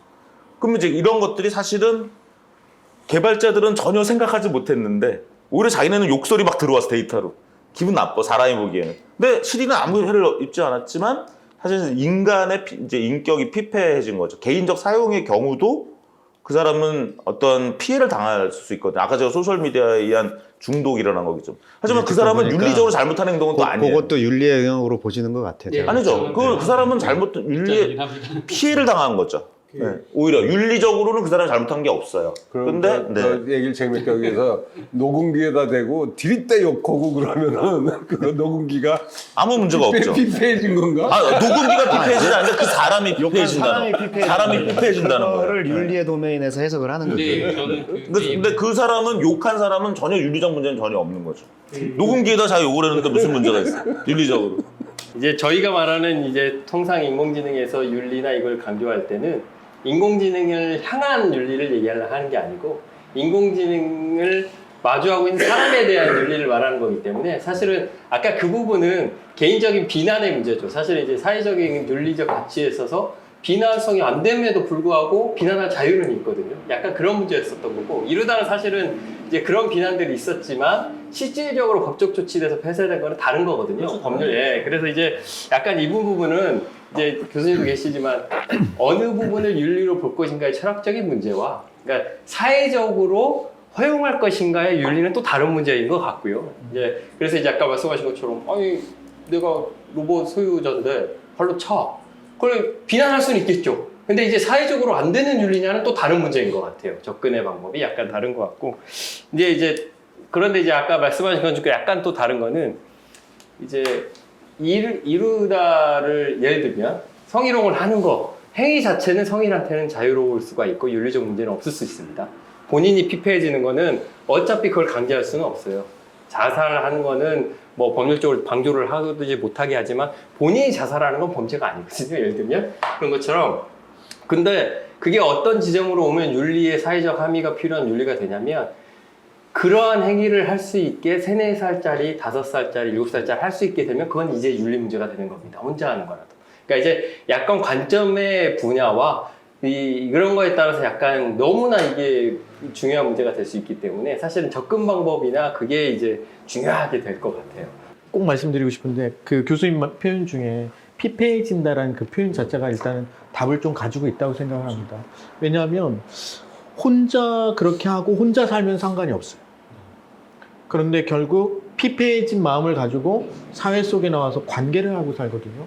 그럼 그 피폐해진 그 영향력이 자기한테 한정되지 않고 타인에게 잠재적으로 그 윤리적인 고려를 해야 되고 혼자 있다 할지라도 패지 말고 그래 스트레스가 뭐야 그러면 다른 방식 그러니까 타인을 만났을 때도 그런 공격성이 나타나지 않으면서도 안정적으로 해결할 수 있는 그것.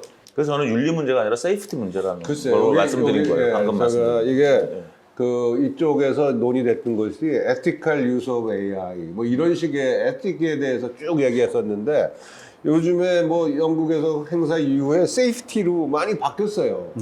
그러니까 에틱하고 세이프티하고 굉장히 좀 다른 거야, 좀 어떤 면에서. 그러니까 뭐 자동차가 지나가는데 저게 뭐 저 안전하지 않다든가 하는 거고 그게 에틱하고는 다른 차원의 얘기 아닙니까? 그래서 근데 이제 우리 그 뭐 챗GPT 같은 것도 에틱스에 대해서 굉장히 그 큰 영향을 주는 그런 서비스가 나타났기 때문에 우리가 이제 에틱스에서 쓰이는 건데 여기서 모르겠어요. 이거 이 전체 세이프티 서밋이 전체 스토리가 어떻게 가는지 모르지만 세이프티에 관해서는 뭐 저 엔지니어 입장에서는 뭐 아무리 강하게 규제를 해도 그 할 말이 없어요. 오늘 그 원자력 발전 위험하니까 하지 말자. 뭐 이런 사람도 있고, 그 다음에 이게 이 정도 그 확률이면은 뭐 길거리에서 지나가다 갑자기 넘어지는 거랑 똑같은데 뭐 이걸 왜 합니까? 그래가지고 이제 사회적 그 논의가 있는 거고, 그 적당한 선에서 금을 긋는 거는 사회가 결정하는 거죠. 그러니까 지난 11월에 영국에서 열린 AI 세이프티 서밋에서 가장 중요한 결실은 프론티어 AI에 대해서 심지어 중국까지 와서 합의를 했다. 그걸로 만족을 하는 것 같아요. 그러니까 이제 그냥 AI 전반이 아니라 핵 무기 수준의, 그러니까 지금 작년 아시다시피 작년 상반기에 AI 연구 개발을 중단하자는 서명까지 했잖아요. 지금 생각하면 얼마나 우스꽝스럽습니까? 거기 뭐 대부분의 사람들이 서명했지만 얀유쿠는 안 했어요. 근데 아마 제프리 힌튼도 했고 요슈아 벤지오도 했는데 뭐 대부분 많은 사람들이 했죠. 근데 지금 다 개발하느라고 난리가 났죠.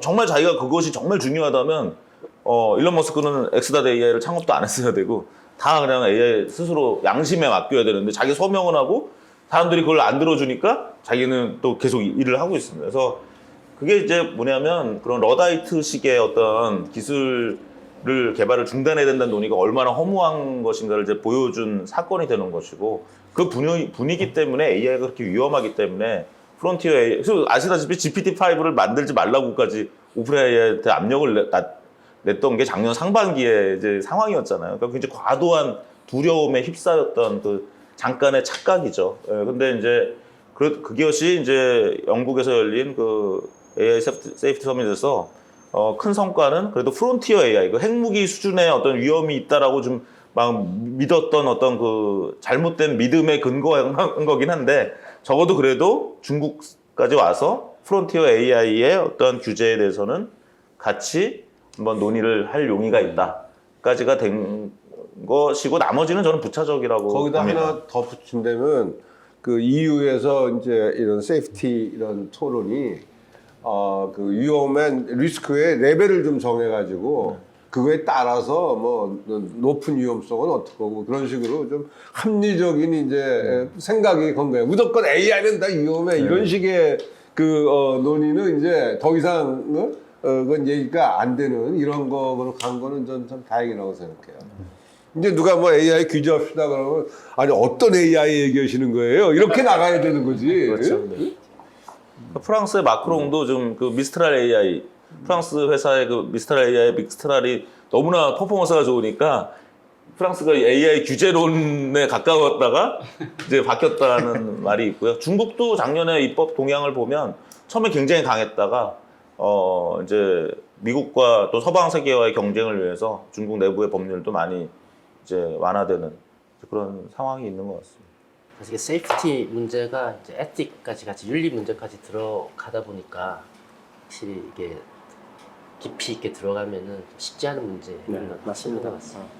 사회적 합의도 필요한 부분들도 있고 몇십 년 전에는 그 AI를 이제 무기 체계에 집어넣는 거 이런 것들이 아주 굉장히 그 중요한 이슈였었고요. 그 뭐 옛날 얘기 중에 하여간 그 스타워 그래가지고 그 우주에다가 이렇게 감시 체계를 했다가 이게 지가 알아서 이건 그 공격을 하도록 사람이 개입을 안 하고 그걸 이제 레간이 대통령 때 그걸 추진했었잖아요. 그래가지고 뭐 굉장히 시끄러웠어요. 그래서 AI 학회 가면은 그 앞에서 녹색 그 당 이런 사람들이 대모고 막 그랬어요.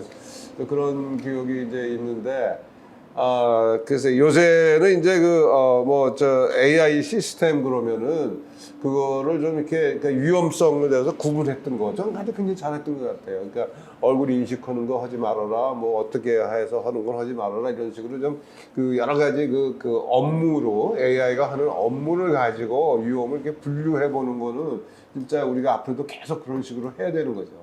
그러니까 미국에서는 아예 마이크로소프트나 구글 이런 회사가 아예 얼굴 인식 기술을 개발하지 않겠다.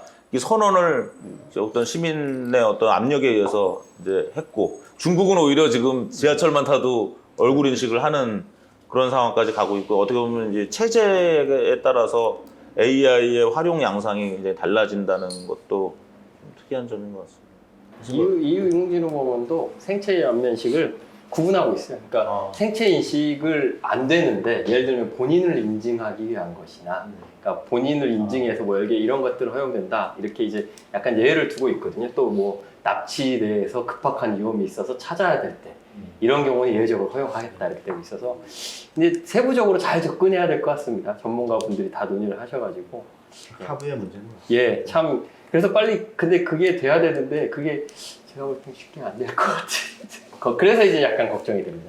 그러면 누군가 주도권을 잡은 사람이 방향을 잘못 정하면 이제 또 이제 영향을 받게 되니까 이제 그런 지점이 좀 있는 것 같아요. 이미 상용 서비스에 상용 서비스에 돌입을 해갖고 수익을 올리고 있는 그쪽에서는 갑자기 규제를 들이대면 반발하겠죠. 예, 예전에 타다 같은 게 전형적으로 이루어지지 않을 거라는 보장이 없거든요. 예. 느닷없이 이렇게 나와서 금지해버리면. 글쎄. 근데 뭐 저 이게 좀 부끄러운 얘기입니다만 AI 기술이 우리가 선두가 아니잖아요. 그러니까 그 앞에 그 더 강하게 AI를 쓰는 그런 나라들이 어떤 문제가 있는가 이런 것도 들여다보고 그 다음에 좀 쫓아가서 이렇게 규제하는 것도 뭐 좋은 전략이 아닌가 이런 생각이 돼요. 우리가 뭐 괜히 뭐 조그만 나라에서 우리가 먼저 가서 AI는 우리가 뭐 클린 AI를 해야 돼 그래가지고 그냥 왕창 규제 때리고 이러는 거는 저는 그건 바람직한 방법이 아니라고 생각해요.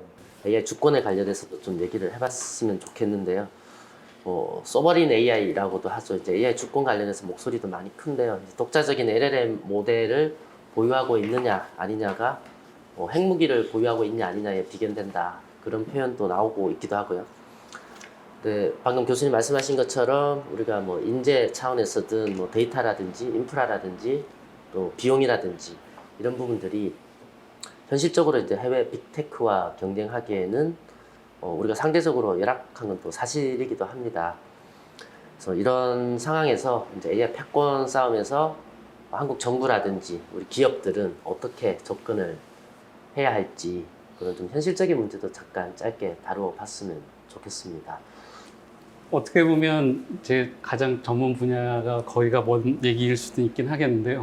근데 스탠포드에서 휴먼 센터드 인스티튜트에서 발간한 AI 인덱스를 보면 2016년에는 그 AI와 관련된 법안이 뭐 하나밖에 없었다고 하더라고요. 제가 정확히는 모르겠습니다만 그것만 본다면. 근데 2022년에는 37개로 이제 늘어났고 전 세계적으로 다들 말씀하신 것처럼 인공지능이라는 분야가 국력과 뭐 직결될 수 있는 가장 중요한 산업 분야로 부상하고 있다는 것은 부인할 수 없는 사실인 것 같습니다. 그리고 그 인덱스 자료에 보면은 2022년이 최초로 그 인덱스를 만든 이래 최초로 민간 부문의 투자 금액이 공공 부문의 투자 금액보다 적어진 해라고 합니다. 아까도 잠깐 말씀을 나눴지만 아마 생성형 인공지능과 관련돼서 민간 기업이 투자할 수 있는 여력이 좀 부족해서 있을 수도 있을 것 같고요. 여러 가지 원인이 있긴 하겠지만 이게 이제 공적인 차원에서 약간은 뭐 그동안은 뭐 가이드라인이나 조금 뭐 이런 것들을 내놓고 약간 뒷짐지고 있다가 이제 전면적으로 국가들이 나서고 있는 게 아닌가라고 저는 개인적으로는 그렇게 생각을 했는데 국가 차원의 전쟁은 이미 예전부터 시작이 되었고 이게 더 가시화되는 게 아닌가라고 저는 생각을 하고 있습니다. 이런 상황에서 사실 우리나라는 말씀하신 것처럼 선두주자는 아니죠. 미국이나 중국이나 아니면 이런 캐나다 이런 나라들이 이제 인공지능 기술에 있어서 선두주자라고 한다면 그러면 후발주자로서 안전하게 앞에 선두주자들이 어떻게 하는지를 잘 추이를 파악을 하고 우리의 갈 바를 정하는 것도 아주 중요한 전략일 수 있고 또 하나 이제 제가 생각할 수 있는 거는 국가적인 차원에서는 조금 발걸음을 더디게 하더라도 민간적인 차원에서 오히려 저희 국가에서 민간적인 차원에 대한 지원을 좀 더 많이 해준다면 오히려 그게 또 지금 상황에서는 우리나라에 맞는 전략이 아닐까라고 짧게 제 생각을 말씀을 드리도록 하겠습니다. 사실 뭐 가까운 일본 같은 경우는 얼마 전에 이런 원천 기술 개발보다는 서비스 모델 개발하는 데 집중하겠다고 이제 국가 차원에서도 아예 그냥 선언처럼 해버린 상황이기도 하고요. 우리도 비슷한 상황인 것 같습니다. 우리가 원천 기술 쪽에 조금 더 투자를 하고 집중해서 갈 거냐 아니면은 활용하는 쪽으로 갈 거냐 그런 부분들에 대한 현실적인 고민들이 필요한 것 같고요. 그래서 뭐 이 부분은 뭐 이경정 교수님께서 많이 하고 계셔서 예. 그러니까 무엇이 커머디티가 될 거냐를 생각을 해보면, 그러니까 일본이 그런 선언을 했는지 몰랐는데, 일본이 그런 선언을 했다는 얘기는 이제 이 초고대 AI 모델을 만드는 그 기술이 커머디티가 될 거라는 예상을 했을 수도 있다는 거죠. 그래서 저는 사실 투트랙 전략을 저는 말씀드리고 싶었었거든요. 그래서 그런 초고대 AI 기술을 공급하는 것도 정말 세계 수준으로 가야 된다. 그런 아직 결판이 안 났으니까요. 마치 우리가 반도체, 옛날에 이병철 회장이 반도체, 저는 그때 어려서 잘 몰랐지만 그때도 뭐 한국은 못한다, 하지 말자 있었지만 삼성이 해서 결국 오늘날에 이렇게 대한민국이 일본 수준까지 따라오게 한 것도 그 반도체를 한 거거든요. 그러면 지금 초거대 AI가 지금 그거냐 아니냐의 이슈거든요. 그래서 그거를 이제 일본이 무슨 근거로 그 서비스 개발로 전략을 잡았는지 모르겠지만 저는 아직까지 그걸 잘 모르겠어요. 그래서 저는 투트랙을 다 해야 된다. 그래서 초거대 AI를 개발하는 그런 것도 해야 되고, 저는 아쉬운 거는 한국이 네이버, 뭐 LG, KT가 있다고 하는데 좀 스타트업에서 나와줘야 된다라고 봅니다. 그러려면은 스타트업에 자금을 대주는 인센티브가 있어야 될 것 같고요.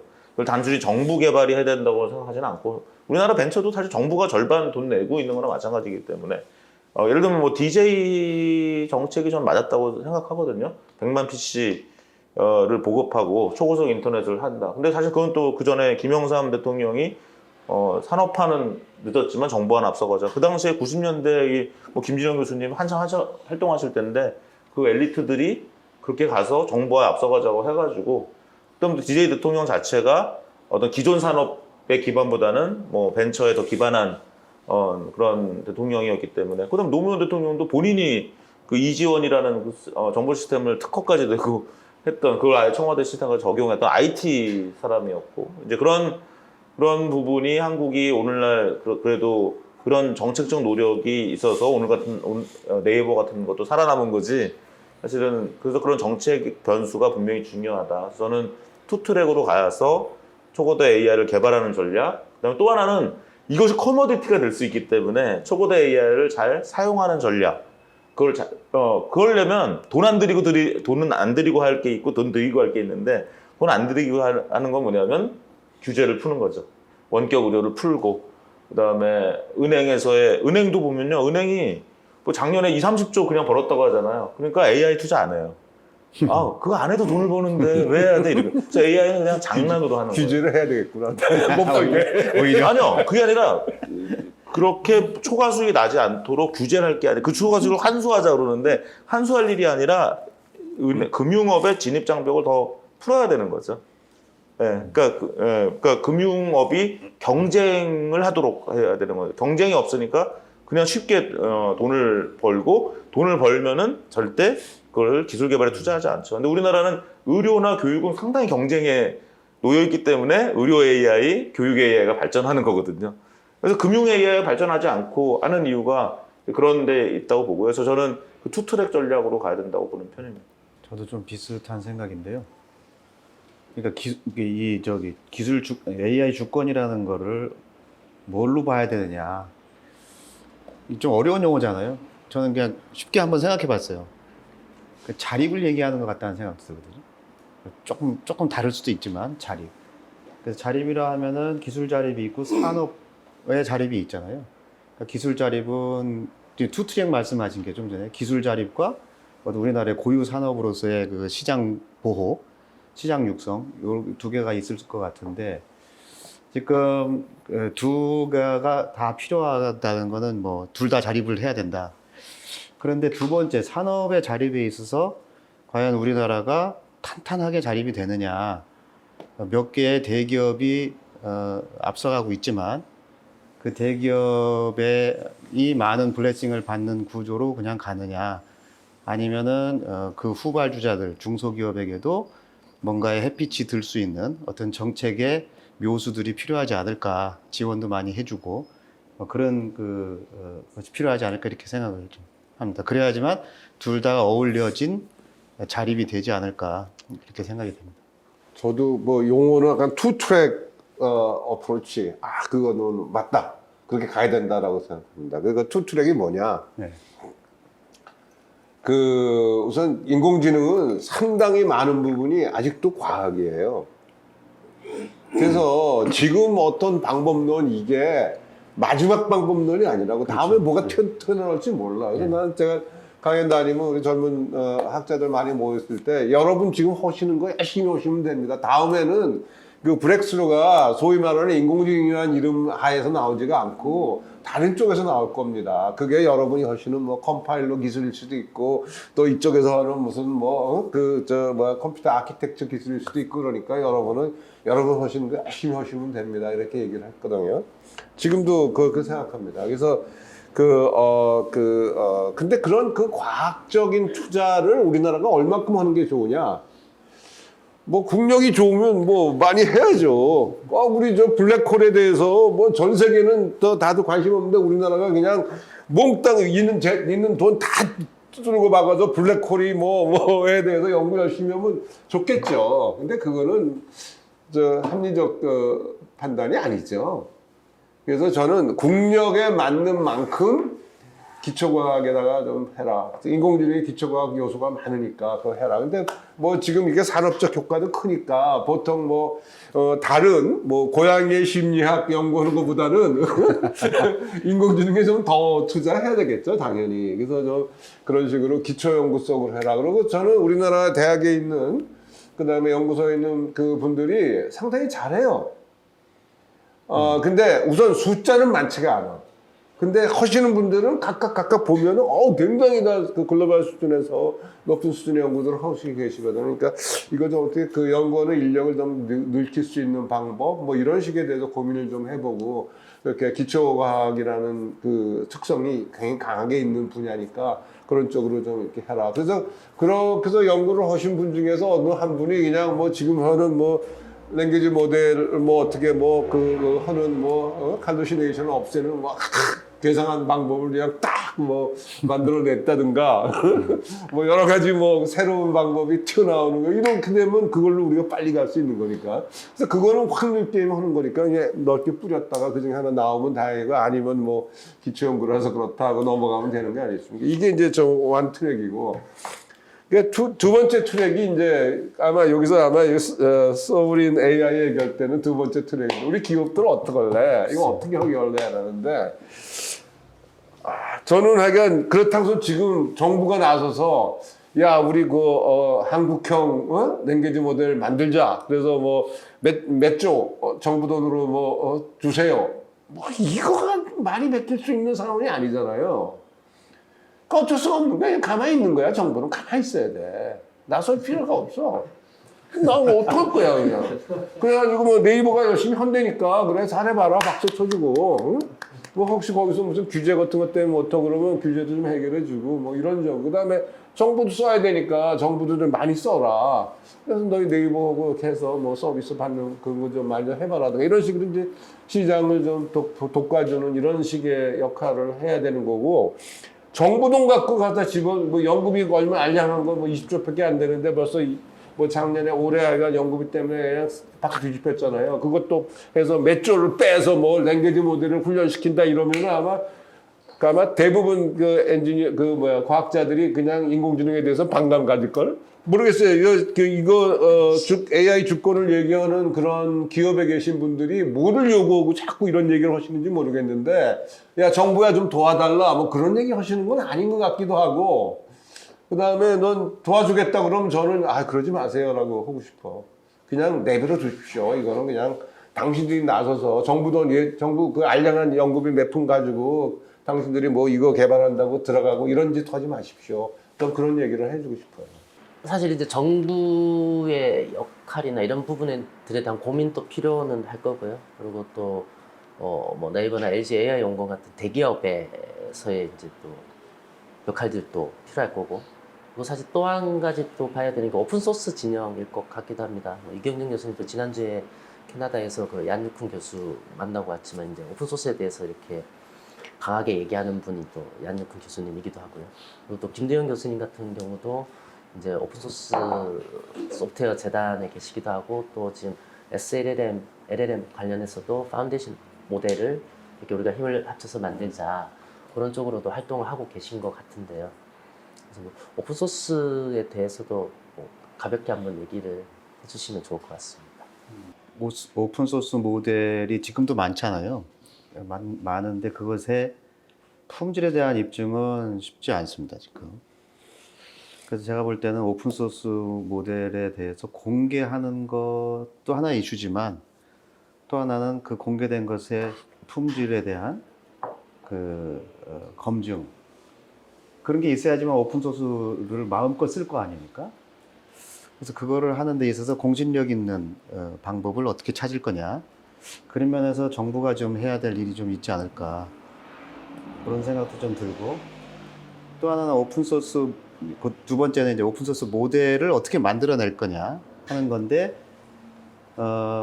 사실 메타에서 이제 공개를 했지만, 메타에서 공개한 것이 과연 계속해서 공개되는 거를 GPT-4, 5를 계속 쫓아갈 수 있을 거냐. 어느 순간인가 비공개 모델을 넘어서는 오픈소스가 과연 나올 것이냐. 사실 그렇게 나오면은 참 게임 끝인데, 그렇지 않다면은, 그렇지 않더라도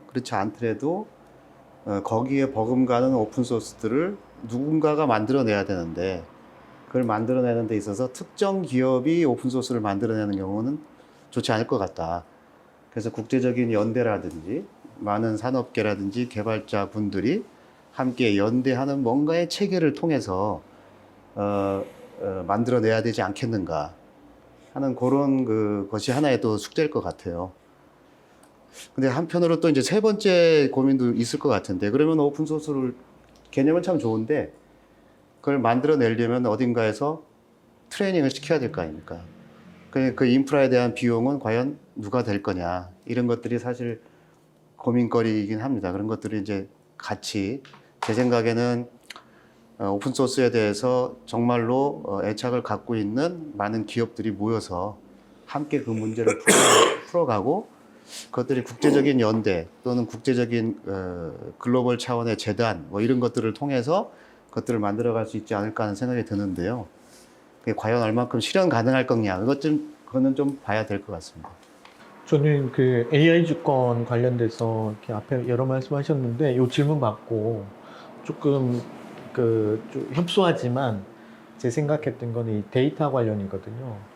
근데 아까 하정우 센터장 이야기하셨는데 그 2월 15일 날 아랍에미레이트에서 전 세계 그 AI 전문가들을 쫙 초청해가지고 가버먼트 서밋을 했거든요. 근데 거기에 하정우 센터장도 왔었고, 거기서 제가 또 만날 기회가 있어서 만나고, 그 다음에 3월 10일 날 또 우리 대학에서 같이 만나는데, 그 하정우 센터장이 그 데이터의 중요성 이야기하고, 그래서 계속해서 그 네이버 클로버를 쓰는 것에 대해서 이렇게 강조하고 있는데, 저는 이제 AI 주권이 초점을 어디에다가 제가 이제 한정시켜서 생각을 해봤냐면, 예전에 이제 TV 광고에 보면 우리 것이 좋은 것이다, 세계적인 것이다, 우리 것이 세계적인 것이다, 이런 표현들이 있었는데 그게 먹혔죠. K-팝, 뭐 K-문화, 컬처 해가지고.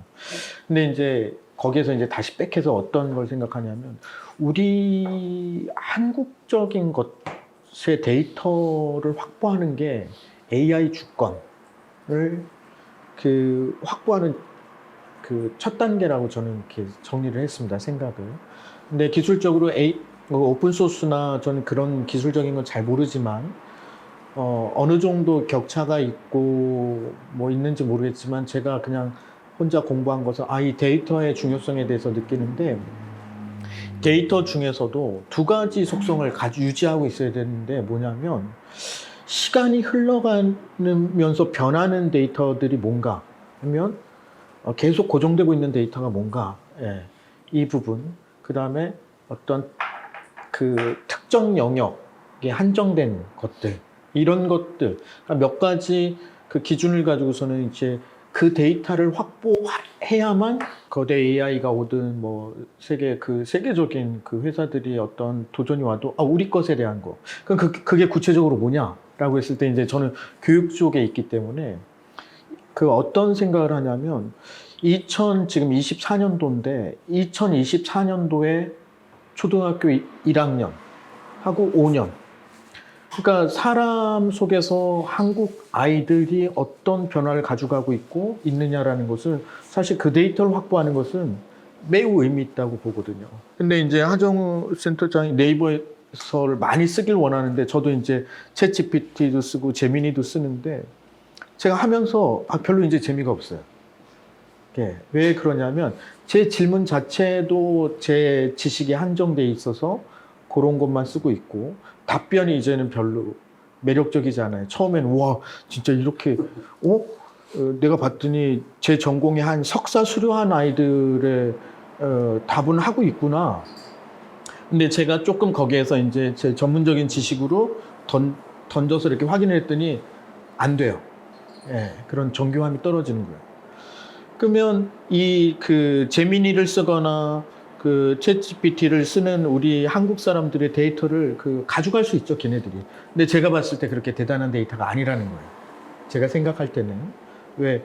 제 뭐 영역에서 쓰든 아니면 일반적인 사람들이 쓰든 그 데이터는 그렇게 의미 있게 우리 한국 사람, 우리를 규정하거나 특정할 수 있는 요소는 아니겠다. 근데 반면에 이제 저는 교육 쪽에 있다 보니까 초등학교를 기준으로 했을 때 5학년이라고 했을 때 10년 전에 5학년, 5년 전, 현재, 그 다음에 5년. 이 아이들 속에서 이 데이터는 사실은 속성을 읽어내는데 반드시 필요한 거거든요. 그러니까 데이터를 의미 있는 데이터를 획득할 수 있는 구조를 만들고 그 데이터를 마이닝 해내는 거예요, 진짜. 딱 가지고 있는 사람이 사실은 저는 우리 주권을 지킬 수 있는 첫 번째겠다. 근데 그냥 뭐 재민이 많이 쓰고 이런 거는 아니고요. 그러니까 조금은 그 데이터의 그 특성화를 잘 시킨 접근을 해야 된다 이 생각인데 제가 그걸 왜 강하게 느꼈냐면 21년도였던 걸로 기억되는데 우리나라에 갑자기 그 AI 기반 구축하기 위해서 마련하기 위해서 데이터 구축 사업 엄청나게 했거든요, 예산. 그래서 제가 비윤리 온톨로지 구축이랑 그 비윤리 말뭉치 뭐 이 사업들 여러 개 했거든요. 근데 결론은 뭐냐? 그 데이터들이 너무 수준이 낮다라는 거예요. 그 사업을 했는데 비용 많이 들어가고 그러는데. 근데 제가 그 경험을 하면서 결국에 느낀 건 뭐냐면 쓰레기가 아니라 정말 의미 있고 깨끗한 데이터를 확보하고 그것이 우리 거라는 것. 그러니까 예를 들면 구글에서도 사실은 지금 대한민국의 초등학생들의 금옷을 접근할 수가 없잖아요. 근데 우리는 할 수 있거든요. 마련한다면. 그게 된다면 이제 AI 주권의 그 무엇 하나는 우리가 가질 수 있지 않을까. 네, 그런 생각을 해봤습니다. 제가 아까 갑자기 그 오픈소스 AI를 질문을 하셔갖고 그 AI 주권과 연계된 이야기를 별로 못 드렸는데 지금 말씀하신 게 딱 그런 거로 얘기될 것 같습니다.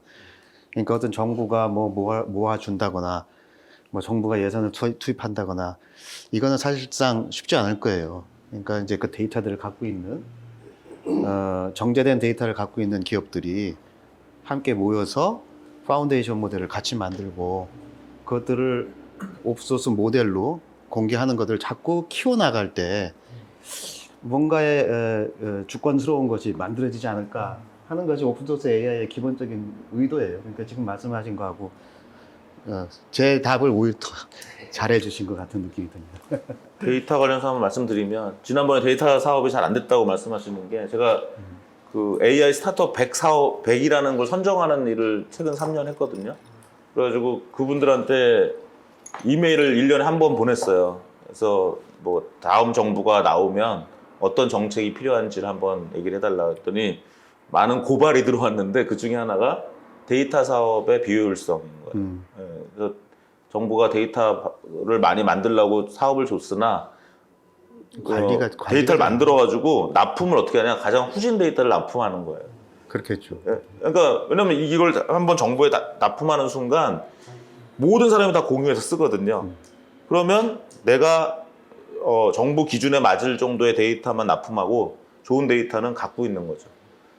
그래서 그런 것들이 어떤 사람들의 인센티브를 잘 하지 못하는, 그러니까 선해 보이는 정책이나 결과는 이제 그렇게 되지 않는 그런 일들이 이제 일어난 거거든요. 그래서 이제 마치 옷을 만들고 혼옷만 이제 납품하는 그런 그런 현상이 일어났는데, 그래서 데이터를 확보하는 게, 저는 그래서 이제 페더레이트 러닝 얘기를 많이 하는 이유가 지금 이제는 결국은 뭐 그 초거대 AI에서 법칙이 있잖아요. 세 가지에 의해서 버틀렉이 일어나거든요.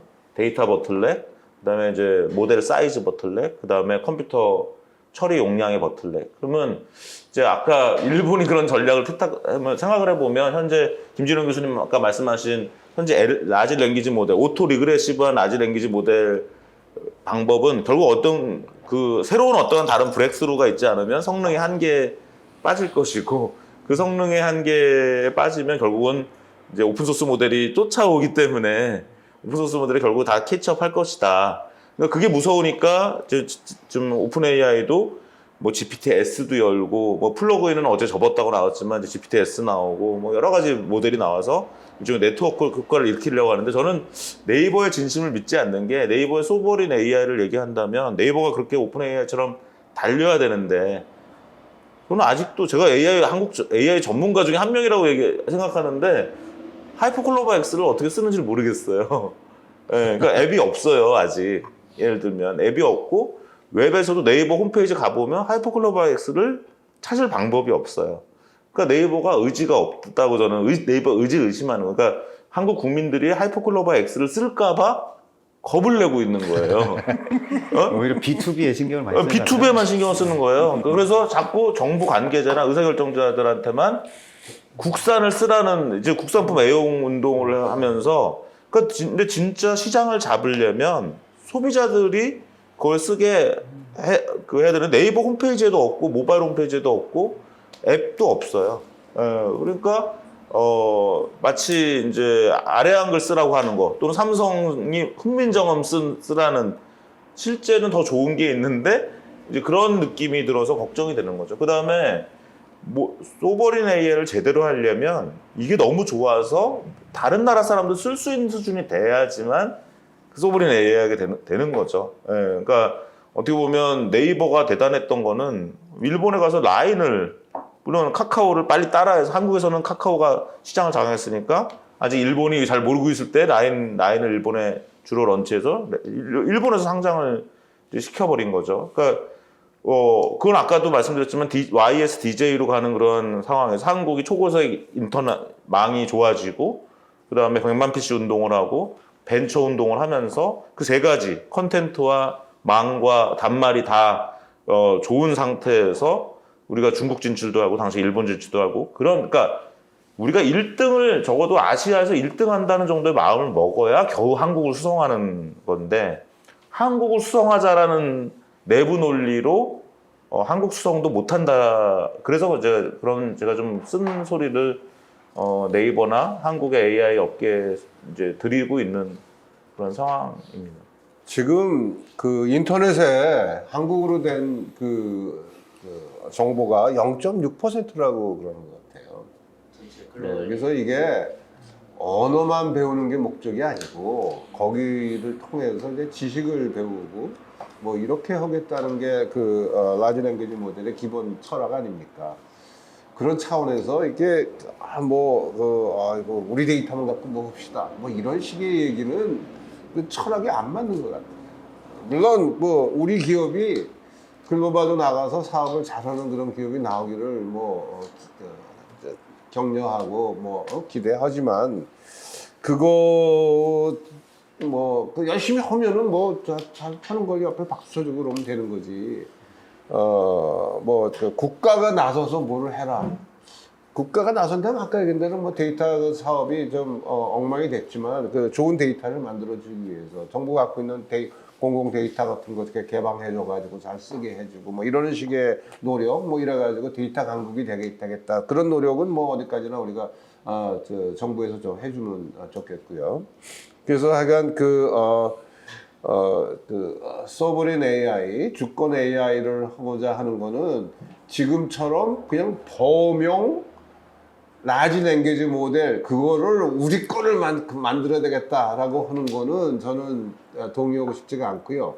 아까 말씀하신 대로 무슨 특수한 목적에 아마 교육에 관한 건데 우리가 참 잘해서 교육 시스템에 관한 거는 전 세계 우리가 제일 잘해. 뭐 이런 거 근데 그게 우리가 지금 뭐 초중고등학교에서 지금 인공지능 뭐 교실이 들어가고 어쩌고 그래가지고 데이터를 잘 모아서 그걸 활용해서 뭐 맞춤형으로 교육을 하고 그러는 그건 지금 우리가 한다고 지금 선언돼 있으니까 이제 거기서 생기는 데이터 같은 거를 어떻게 하면 잘 공유할 수 있을까 뭐 이런 거에 대한 고민 뭐 정부가 그런 걸 좀 해줬으면 좋겠어요. 그러니까 이거 환경을 만들어 주는 거지. 실제로 어떤 뭐 상품 자체를 정부가 이게 개입하는 게 아니라 뭐 그런 식의 걸 좀 정부가 해주는 게 좋지 않은가. 그러면 이제 설사 네이버가 하이퍼 클로바 X는 글로벌 차원에서 좀 경쟁력이 좀 떨어진다 하더라도 교육용 AI에 대해서는 글로벌에서 뭐 굉장히 잘한다 이런 얘기를 들으면은 저는 그게 성공한 게 아닌가 그런 생각이 듭니다. 그런 면에서 그냥 우리 아까 얘기했던 0.6%의 정보를 갖고 있는 한국어를 베이스되어 있는 그런 나라에서 그냥 무조건 그냥 범용으로만 갑시다라고 하는 거는 참 전략적이지 않은 게 아닌가. 네, 그러면 오늘 일단 좌담회는 오늘 공식적으로는 여기까지 하는 걸로 하겠습니다. 예. 그래서 뭐 너무 뻔한 멘트지만 바쁘신 와중에 이게 시간 내주시고 또 열띤 토론을 해주셔서 진심으로 감사드리고요. 오늘 얘기하다 보니까 사실 시간 관계상 조금 더 뎁스 있게 얘기 못한 부분들도 많이 있는데 기회가 되면은 이제 개별적으로라도 한번 또 별도로 자담회를 할 수 있으면 또 좋을 것 같다는 생각도 많이 들었습니다. 네, 오늘 너무 고생 많으셨고요.